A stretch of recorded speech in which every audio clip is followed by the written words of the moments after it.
Damn. I'm okay. Damn. I'm okay. Yeah, no, I mean, yes. I'm okay. The legal gambleizing. Oh, baby. I am Chris Sims. I'm okay. Damn. I'm okay. Damn, okay. Damn. And we start with our Sunday night football game. Whoa. A high-scoring affair. One team scored 11, all the way up to 11, Whoa. right? That's a hell of a baseball game. They turned it up to 11, like Spinal Tap, a movie I've seen. I'm very proud of myself. Broncos beat the 49ers 11-10. We're going to give the damn okay, got to be a defensive guy. We're going to give it to Patrick Surtain, the second. 0 completions allowed on 6 targets, although that was against a 49ers passing attack that looked very, very, very bad. Derek Weatherford asks, did Jimmy struggle because of a lack of training camp or because it's Jimmy? Thanks, guys. Great podcast. It's a good question. I do think the lack of a training camp certainly hasn't helped the situation. I mean, he wasn't given a playbook, right? Like we talked about last night. They did not expect him to be there. He did not take one practice rep in training camp until, the week before the NFL, the first opening game of the year, right? So, yeah, he's probably not hitting on all cylinders, and then you're the backup, and Trey Lance is a starter. You're not getting it all there. But also, Jimmy G reminded us of all why they were in the quarterback market a few years ago and why this has been an issue.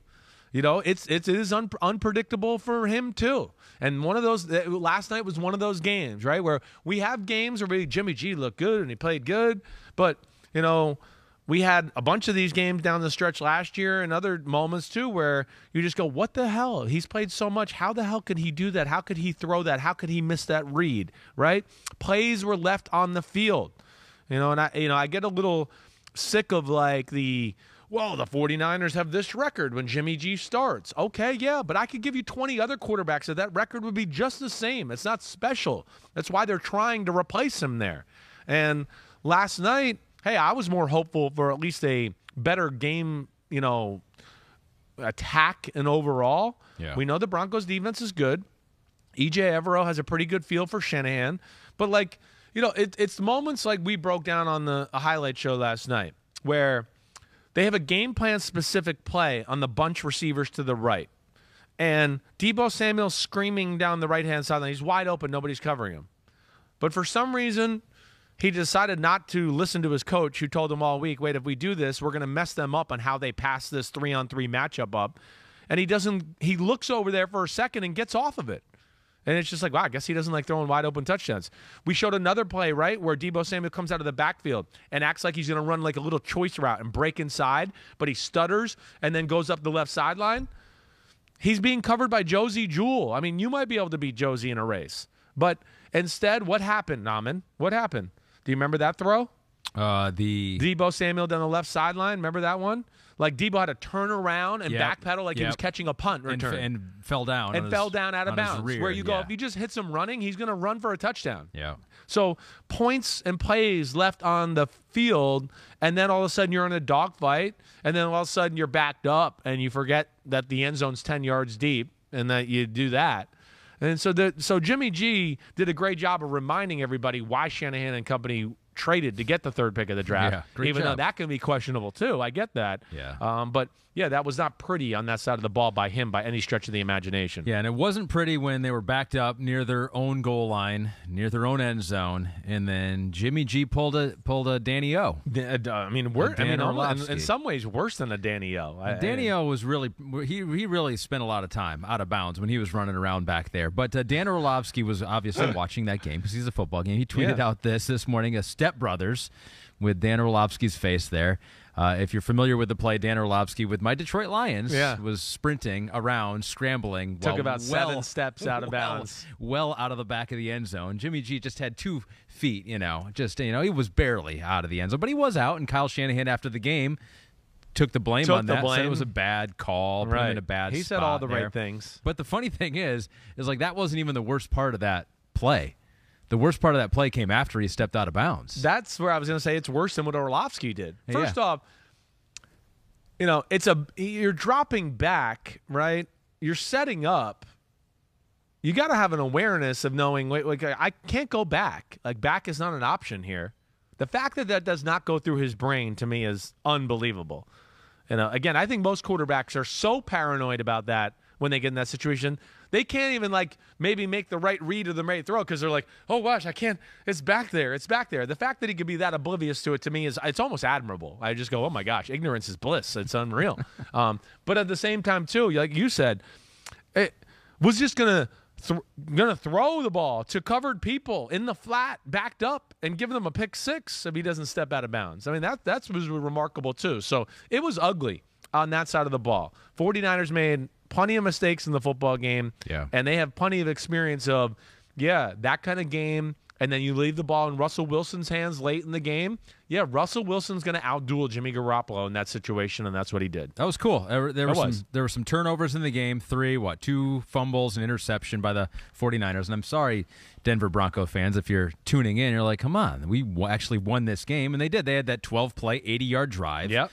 Put it all together at the end of the game when it all mattered. But up until that point, I'm sorry, Broncos fans, nothing. was not very good. No. Russell Wilson, 9 3-and-outs, most in a game in Wilson's career, most by Denver in a single game since 1991. It just it looks off. You don't know if it's still Nathaniel Hackett trying to figure out Russell Wilson, vice versa. But you mentioned it plenty of times. Russ just doesn't look like the Russ that we've seen in the past. No, I think not yet. Yeah, you're right. And I don't know. We'll see what happens. I mean, the one thing that I go, not yet, when I go, and you say not yet, and I go, I don't know if it's going to happen or not, is Russell Wilson magic, right? I think you've heard me enough over the last year ago. I do think he's lost a step. We don't see very many plays of him scrambling or making those plays anymore. I mean, I get a lot of questions on social media of why doesn't Russell scramble and run like he used to? I don't think he can to the same degree. I don't. We know we were talking about before, after the game last night, like his rushing it's certainly not what it was early in his career, not only because of read options and stuff like that, but his ability to wait, I don't like what I see, and now I can hit a gap and run for 15 yards. He doesn't do that anymore either, right? So there's a little concern with me there with Russell Wilson. I think when you couple that together with my second concern with Russell Wilson is lack of being a rhythm thrower, right? It's so rare, and especially if it's over the middle of the field, he can't see it. He doesn't want to throw it. He doesn't trust it unless he can see it so clear and plain as day that, okay, wait, he is wide open, I'll throw it.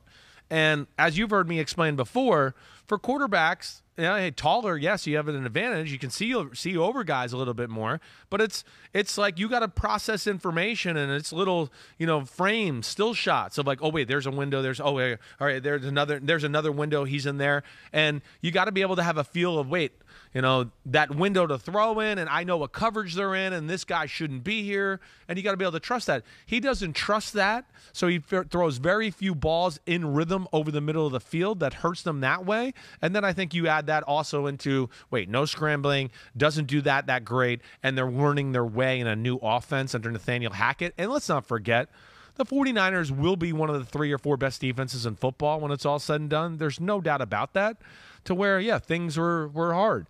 Yeah. Credit to them for not making all the up mistakes that the 49ers did. Yeah. Allow ourselves to punt. Allow ourselves to punt. Times. We'll play an ugly game. We have Russell Wilson, and we think that you give us the ball back late in the game down a score, we'll win because of him. We've seen that in the past. We've seen that in the past. Exactly right. They've played that way in the past, but who knows? That's a good question. Has he lost a step? One guy that I don't think has lost a step, and actually may have gained a step, if that's possible. Lamar Jackson will give him a damn okay, and the Ravens win over the Patriots. Him 2 of them or 3 of them. Well, let's take a look at his numbers from Week 3 because they are insane. It is his 7th career game with 200 or more passing yards, 100 or more rushing yards. No other player since 1950. Pete, you can't go back before 1950? I feel like we should go back before 1950. No player since 1950 has more than 3 of those games. If you're watching here, over 200 through the air, 100 on the ground. I think right now, if the season were to end today for some bad reason, he's the MVP. Do you agree? I think I do. Yeah, I do. Yeah, probably. Right? Who else would it be? Jalen Hurts, Josh Allen, right? I think we're kind of naming the guys that are at the top of the list there. But this is where we get in this conversation. People probably want to throw 2 in that conversation. I just go, see, this is a different animal of what Lamar and Josh Allen have to do for their football team. First off, I don't think Baltimore's defense is all that in a bag of chips, all right?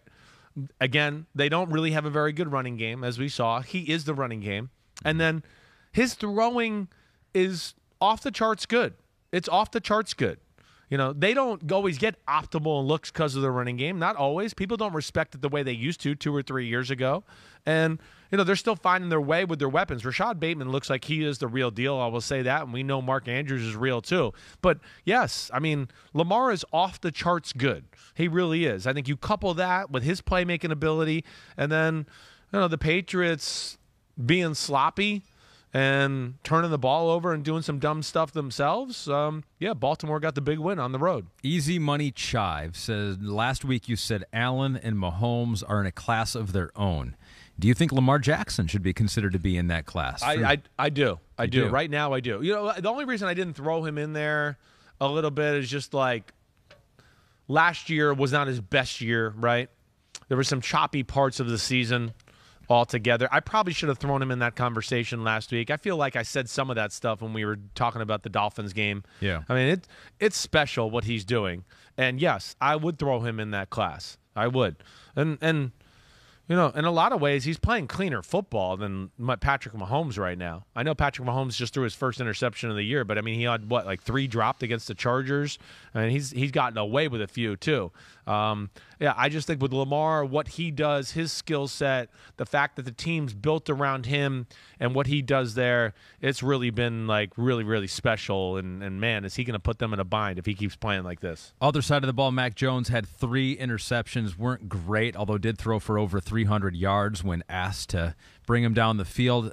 We saw him leave the game. Afterwards, reports of a high ankle sprain last night. Bill Belichick talked about it this morning, said, quote, just quickly on Mac, really no update on him, nothing definitive at this point. Hope that he can get back out there and play again. And you didn't like the hit that hit him, took him out of the game. Calais Campbell basically jumped on him and put his whole weight on him and then brought him down. He left the ground, grabbed his shoulders, and did the dead weight, right? That to me is a very dangerous thing in football right now. And yeah, I don't think there was any reason for that. Calais Campbell, I know, is not a dirty player, but yeah, that was. I wonder if he'll get fined for it. I do. Just for almost the dead weight rule. I don't know how that goes, but yeah, I thought that was a little maybe unnecessary. But Mac Jones made a ton of really good throws and plays in the game. They had it going with Devontae Parker and company, but his 3 interceptions. They were all bad. Especially, the last one where he got his ankle hurt and they're down, he's got to press the issue. It was bad, but okay, I don't worry about that. The 2 before that were bad, where I can't believe Mac Jones just threw that right there. I'm shocked by it. I really am. He had the one down in field goal territory, right? They're in the red zone. He's off his back foot and throws it up to Marlon Humphrey. And then I think the Josh Bynes interception, he's got a guy in the middle of the field and just didn't see him, if I remember correctly. I think that's about how it shook out there. But yeah, I found those to be bad interceptions, and then you couple you couple that with the guy on the other side of the field and Lamar, you're going to be in big trouble that way. So that was a big win for the Ravens. Yep. Definitely. It wasn't an easy win either. They had to rely on some of their playmakers to make some big plays. Yeah, credit to the Ravens for forcing some of those turnovers, right. Especially Hamilton, the fumble, Kyle Hamilton. Right, that was a big moment. Aguilar had that big play. Kyle Hamilton hit it, got it out of there. So Ravens get the win. They look pretty good. The Jaguars, speaking of defenses that have impressed early on in this season, the Jaguars get the win, are damn okay, and their win over the Chargers goes to Devin Lloyd, guy out of Utah, correct? Yes, sir. 7 tackles, had an interception, 3 passes defensed. He is the first NFL linebacker since 2015 with 2 interceptions in his first 3 career games. There's the nugget of the day on Devin Lloyd. Here's another one of those things where if you're listening to this podcast, back in the preseason, you saw him in the first preseason game, the Hall of Fame kickoff game. You go, dang, that Jaguars defense they look the part. The whole team looks the part. Yeah, they right. look big. They look good. Trevor looks better. Right. Man, that was as impressive a win as we saw yesterday. What'd you think of it? I would watch out for the Jaguars. Where I kept saying I don't know if they're going to make the playoffs and be a pain in the butt here, and be like they watch out. There's not a weakness on their football team. That's where the thing that just as I watch here, I just go, tell me the area. The one we questioned the offensive line a little bit. I mean, they did a pretty good job yesterday. I didn't hear, I know Bosa got hurt, but I didn't hear Bosa, Khalil Mack, or any of those guys' names very often, right? So the O-line, and we didn't hear anything with the Colts the week before and their pass rushers and DeForest Buckner and Yannick Ngakoue and Kwity Paye. So that part's good. And then they can run the ball, and Trevor Lawrence is playing phenomenal. And then you couple that with, my man crush, the defense on all three levels, and then they're really well coached by defensive coordinator Mike Caldwell. Yes, they're real, and I still think the Chargers are real too. I really do. Hey, it's heartbreaking loss. Herbert playing injured a little bit, and things kind of just got rolling the wrong direction here. It was a 16-10 game with 12 minutes left in the third quarter. But after that, it just seemed like Herbert was holding the ball, couldn't see anybody open. He was under pressure, and the Jaguars just kind of put their foot on their throat and made some long, tough drives to score touchdowns and really put the game away to where the Chargers were out of reach. Yeah, Spaghetti Boy fan account. You asked if the Jaguars are for real. Chris gave the answer right there. You think this is real? I do think this is real. They're in the are they in the playoff conversation? They now? are for me for sure. I always said I thought they were the team to watch out that could come out of nowhere to maybe be in the playoffs. After seeing 3 weeks of play here, I would go, yeah, they're a playoff caliber team. There's no doubt about it. And the way he's spreading the ball around, their run game, they have balance that way. There's a lot to like about the way they're playing, and like you said too, there's playmakers too. It doesn't always have to go as planned. They have guys that can go above and beyond. Devin Lloyd's a freak of nature in the middle of that line, that defense. And then you add that with the pass rushers and Luke Quan is the other linebacker in the secondary. Yeah, they're a really good football team that I think is here to stay and going to be a major player in the AFC. Yeah, Josh Allen had career-high 8 quarterback pressures against a quarterback that didn't need those pressures with Justin Herbert playing despite the rib injury, rib cartilage injury, I guess is what it is. And he was out there for the whole game, too. Played the final drive even though they were down 28 points with 5 minutes left. Brandon Staley saying, quote, he wanted to be out there with his teammates. Herbert said after the game, it's what the team needs. Sometimes you have to put your goals and everything behind the team. I felt like I was safe out there. I mean, it's really easy to question the decision to play him one in this game because it did look like he was in pain. Right. But certainly to play him at the end of the game. Do you question both of those things? I don't question the end of the game, yes. I did not understand why it was 38-10 or even 29-10 at late in the game where I'm going just get him out. Let's live to play another day. It's not your day, Chargers, and let's move on. So that I didn't starting. I have no problem with that. Again, that's where he's a grown man. You got to feel it out a little bit. I even think Justin Herbert at 90% is better than Chase Daniel, definitely. And this wasn't like, oh, Justin Herbert's struggling because. I didn't go, oh, man, he's really struggling because his ribs and all that. They struggled. They struggled because Jacksonville's defense is real. And this is where I worry about the Chargers a little bit. Little lack of a running game. You've heard me talk about lack of creativity with big plays from their offense. And then can their defense stop the running game? Those are the three things we got to watch with them on that side of the ball. Herbert's going to manage this. He'll be okay. But that was a tough group they ran into. Yeah. Jacksonville's believing right now. And here's another aspect of the game that I thought was huge, okay, just to hit on this because I'm going through my notes here and looking a little. It's like the first 2 drives of the game, Doug Peterson almost went for it on 4th and short when they were down there close to the field goal, right? And didn't do it. Kicked the field goal. Got positive momentum going to where I feel like old Doug Peterson was like, oh, it, we're going for it, right? So they got on the board going up 6-0, right? So got up, and what'd you say, Pete? It was 4th and 3. Yeah, right. So you had a 4th and 3 in the 4th where they lined up like they were going to go for it, and then they said, oh, wait, let's not do it. Let's kick the field goal. I thought that was really positive. And then what happens? We're up 6-0.